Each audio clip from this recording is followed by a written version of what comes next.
सहारा प्रणाम। आपके साथ मैं हूं कंचन शर्मा। सहारा इंडिया परिवार के मुख्य अभिभावक, मैनेजिंग वर्कर एवं चेयरमैन सहारा श्री श्री सुब्रत रॉय सहारा जी अपने सम्मानित निवेशकर्ताओं को संबोधित कर रहे हैं। आइए सुनते हैं सहारा इंडिया परिवार के मुख्य अभिभावक का निवेशकों के लिए ये खास संदेश। मेरे सम्मानित निवेशकर्ता साथीगण, सर्वप्रथम मैं ये कामना करता हूं, ईश्वर से प्रार्थना करता हूं कि कोरोना महामारी के इस दूसरे कठिन दौर में आपका जीवन पूर्णतः सुरक्षित रहे और आप सपरिवार स्वस्थ रहे।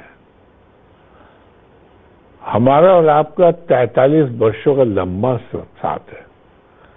आपके साथ हमारे रिश्ते केवल व्यवसाय के ही नहीं है, बल्कि पारस्परिक विश्वास और भावनाओं के भी हैं। हमने आप निवेशकर्ता साथियों के हितों को हमेशा सर्वोच्च प्राथमिकता दी है। ये हमेशा चाहते रहे कि आपका देय भुगतान समय पर हो, जैसा कि हम करते भी रहे हैं। आपको किसी तरह की कठिनाई का सामना न करना पड़े, लेकिन पूरा सदाशयता के बावजूद कभी कभी हालात काबू से बाहर हो जाते हैं और हम कुछ नहीं कर पाते। मैंने दिसंबर 2020 में कहा था कि 31 मार्च 2021 तक हम विजयी होंगे, यानी अपनी व्यवस्थाओं को दुरुस्त कर देंगे, जिससे आप साथियों को पुनर्भुगतान करने की प्रक्रिया को तेज गति से आगे बढ़ा सकेंगे। लेकिन ऐसा नहीं हुआ। हम मानकर चल रहे थे कि कोरोना की पहली लहर का जो प्रभाव था वो समाप्त हो जाएगा और हमारी व्यावसायिक गतिविधियों फिर से रफ्तार पकड़ लेगी। अपने इस अनुमान के आधार पर हम अपने सारी व्यावसायिक योजनाएं इस तरह आगे बढ़ाई थी ताकि हम आप साथियों का भुगतान जल्दी से जल्दी कर सके, मगर यह संभव नहीं हुआ। और आज 31 मार्च के बाद मैं दोषी होने के कटघरे में खड़ा हूं, लेकिन मैं पूरी तरह सोच समझ कर कहना चाहता हूं कि मैं और संस्था का प्रबंधक इसके लिए जिम्मेदार नहीं है। हम दोषी नहीं हैं, हमसे कतई कोई गलती नहीं हुई है। आप इस बात को जरूर समझेंगे और मानेंगे जब आप मेरे सभी बातों को सुन लेंगे। दरअसल हम ये अनुमान नहीं लगा सके। हम नहीं, दुनिया भर में कोई भी अनुमान नहीं लगा सका कि कोरोना महामारी की दूसरी लहर इतनी भयावह होगी और हमारी सारी योजनाओं को बुरी तरह से ध्वस्त कर देगी। दूसरी मार अमेरिका में करीब नवंबर 2020 से शुरू हुई। अगर भयावह कोरोना की ये दूसरी मार नहीं पड़ती तो न केवल अपनी व्यावसायिक योजनाओं को हम बहुत आगे बढ़ा चुके होते हैं, बल्कि अपने निवेशक साथियों को भुगतान करने की प्रक्रिया को भी पूरा कर रहे होते। यहाँ ये बताना जरूरी है कि हमारे सारे के सारे 8 व्यावसायिक स्रोत विदेश से जुड़े हुए हैं। हर वो देश जिससे हम व्यवसाय कर रहे हैं कोरोना की चपेट में आ गया, उसके साथ जो शायद व्यावसायिक गतिविधियों आगे बढ़ रही थी वो सब बाधित हो गई। मेरा कहने का तात्पर्य यह है कि कोरोना की मार ने हमें बुरी तरह परेशान कर दिया। अमेरिका एवं कई अन्य देशों में कोरोना की दूसरी खतरनाक लहर आने पर दीर्घकालिक लॉकडाउन हो गया। सारी व्यावसायिक गतिविधियां ठप हो गई, तमाम प्रगति रुक गई। कुछ अन्य देश जहां से हमारा काम हो रहा है वहां लॉकडाउन तो हट गया, मगर अब वहां से कोई हिंदुस्तान नहीं आना चाह रहा है, क्योंकि हिंदुस्तान में कोरोना का बहुत बुरा हाल है। मैं बताना चाहता हूं कि हमारे बहुत से बनते हुए काम भी छोटे बड़े विघ्न बाधाओं से रुक जा रहे हैं। ये विघ्न बाधाएं प्रत्यक्ष या परोक्ष रूप से मुख्यतः कोरोना के कारण ही पैदा हो रही है। यानी विघ्न बाधाओं का कारण किसी न किसी रूप में कोरोना से ही जुड़ा हुआ है। पिछले महीनों में हमारे सामने कैसे कैसी परिस्थितियां पैदा हुई, इसमें एक छोटी सी तस्वीर आपके समक्ष रख रहा हूं। एक मामले में विदेश से एक 14,700 करोड़ रुपए की राशि सहारा के लिए भारत आ चुकी है, मगर एक बहुत ही छोटे मसले पर मुंबई के एक निचली अदालत में मामला फंस गया है बिना मतलब के। मुंबई में कोरोना से लॉकडाउन के चलते निचली अदालत कभी कभी 4 घंटे के लिए खुल रही है, मगर उच्च न्यायालय के आदेशानुसार केवल जमानत एवं रिमांड के मामलों को ही सुनवाई की जा रही है। अब उच्च न्यायालय में जाने की तैयारी की गई है, मगर मुंबई उच्च न्यायालय 6 मई से 7 जून तक बंद रहेगा। ग्रीष्मावकाश के कारण 1 महीने तक उच्च न्यायालय नहीं पहुंचा जा सकेगा। 7 जून के जब उच्च न्यायालय खुलेगा तो ये मामला सुनवाई के लिए ले लिया जाएगा और शर्तिया 1 महीने में सुलझ जाएगा और उसके बाद 15 दिन के अंदर ये रकम हम तक पहुंच जानी चाहिए ही, बशर्ते कोरोना और खेल न खेले। एक मामला ये हुआ कि जो व्यक्ति भारत में बहुत अहम जिम्मेदारी में हमारे साथ जुड़ा हुआ है, खुद ही कोरोना की चपेट में आ गया। जब उसकी हालत बहुत गंभीर हो गई तो उसे करीब 25 दिन पूर्णतः काम से अलग होना पड़ा। हमारा सारा काम रुक गया। एक और केस में एक खास व्यक्ति को अंतिम जांच के लिए हम तक पहुंचना था, मगर उनकी मां करीब 20 दिन आईसीयू में रही कोरोना बीमारी के साथ और उसके बाद कुछ दिन आईसीयू से बाहर अस्पताल में रही और तब तक वो व्यक्ति कहीं निकला नहीं, हम तक पहुंचा नहीं। खैर, ये स्वाभाविक था, मगर हमारा काम बुरी तरह से बाधित हो गया। इस बीच ऐसा भी हुआ कि बड़ी मात्रा में एक टेस्टिंग केमिकल हम तक पहुंचना था, बहुत आवश्यक था, मगर अमेरिका एवं जर्मनी में लॉकडाउन के चलते करीब 1.5 महीने सामान नहीं पहुंचा और सभी काम रुके रहे। इस तरह करीब 4 महीने से एक खास व्यावसायिक स्रोत इजराइल सरकार के साथ फंसा हुआ है। कभी वहां से कोई नहीं आ पा रहा था और कभी यहां से कोई नहीं जा पा रहा था। एक बार तो सब इकट्ठे भी हो गए, वहां कुछ जरूरी सामग्रियां फंस गई जो वहां से लॉकडाउन के चलते समय पर नहीं आ पाई और संबंधित व्यक्ति को वापस लौटना पड़ा। इस व्यावसायिक स्रोत से हमें 70,000 करोड़ रुपए पाने हैं। और तो और अभी हाल ही में अमेरिका के साथ जो व्यावसायिक सौदा होना था वो रुक गया। कुछ अमेरिकन साथियों को भारत आकर इस व्यावसायिक मामले को अंतिम रूप देना था, मगर ये अमेरिकन साथी अब नहीं आएंगे क्योंकि यह आने के बाद वो लौट नहीं पाएंगे, क्योंकि अमेरिका ने 4 मई से भारत से लोगों के जाने पर रोक लगा दिया। ऐसे और भी व्यावसायिक स्रोतों पर काम हो रहा है, लेकिन कोरोना के कारण लगातार विघ्न बाधाएं आ रही हैं। 8 व्यावसायिक स्रोत पर हम कार्य कर रहे हैं। 8 स्रोतों का संयुक्त टर्नओवर लाखों करोड़ रुपए में है।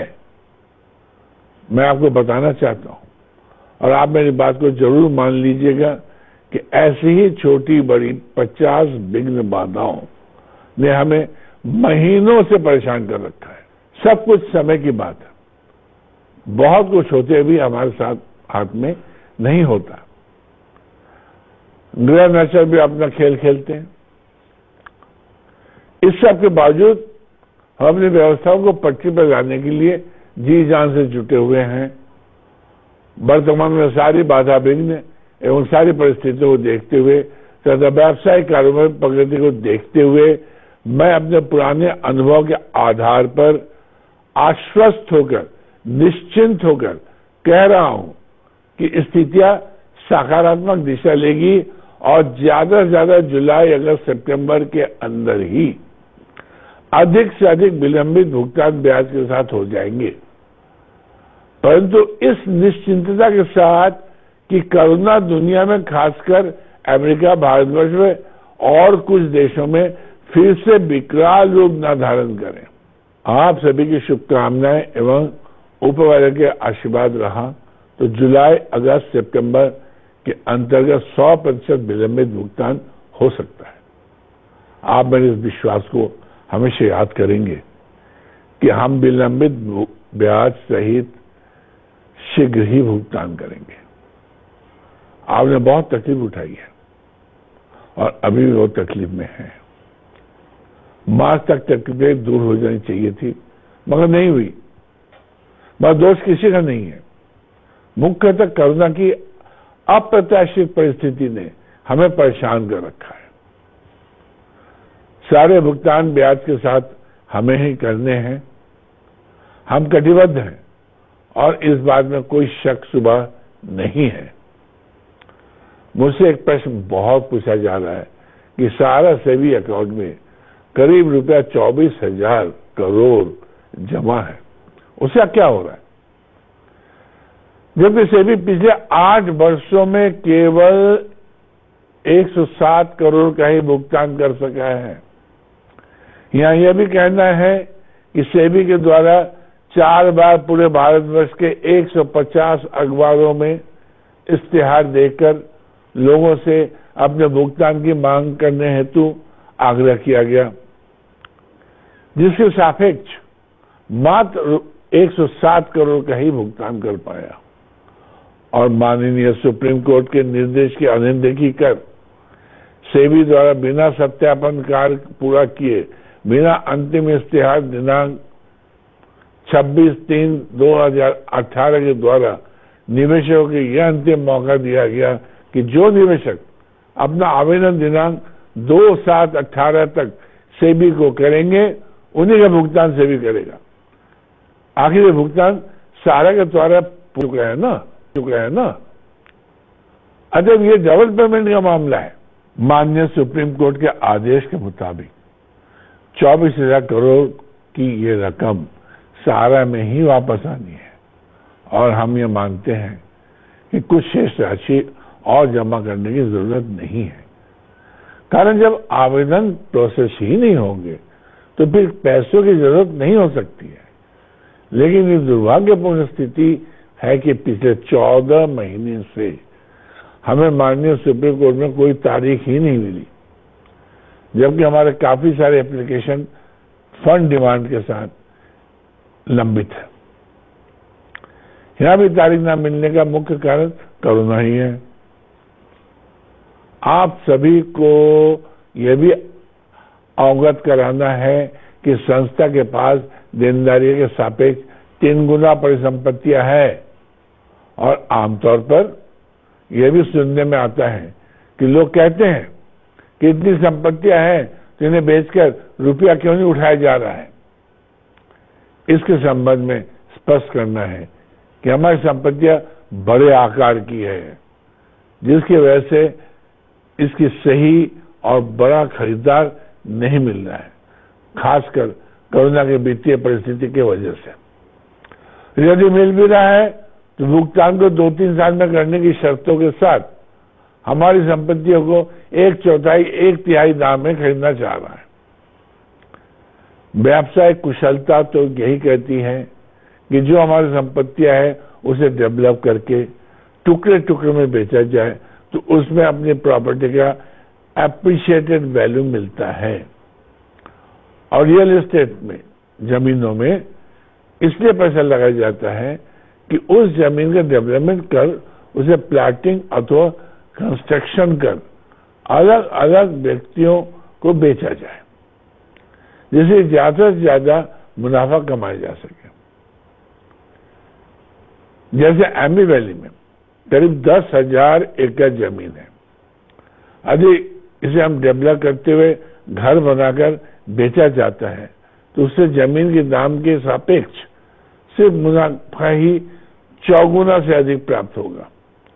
यहाँ यह भी बताना जरूरी है कि अगर इतने सस्ते में अपनी संपत्तियों को बेच देंगे तो निकट भविष्य में अपनी देनदारियों का भुगतान पूरे तौर पर नहीं हो पाएंगे।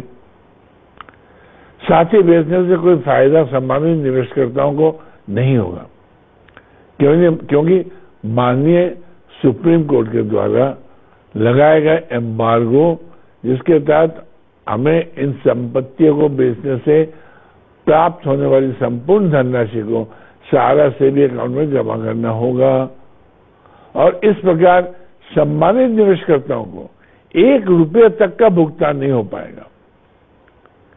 इसके अलावा आपको मुझसे कोई भी प्रश्न हो तो उसे सहारा के किसी भी फील्ड प्रबंधक को दे दें और वो क्या करता आगामी मीटिंग के दौरान मुझसे उन प्रश्नों को पूछकर आपका जवाब आप तक पहुंचाएंगे। अपनी बात समाप्त करने से पहले मैं आप सबसे एक अनुरोध अवश्य करना चाह रहा हूं कि इस दौर में कतई लापरवाही ना बरतें।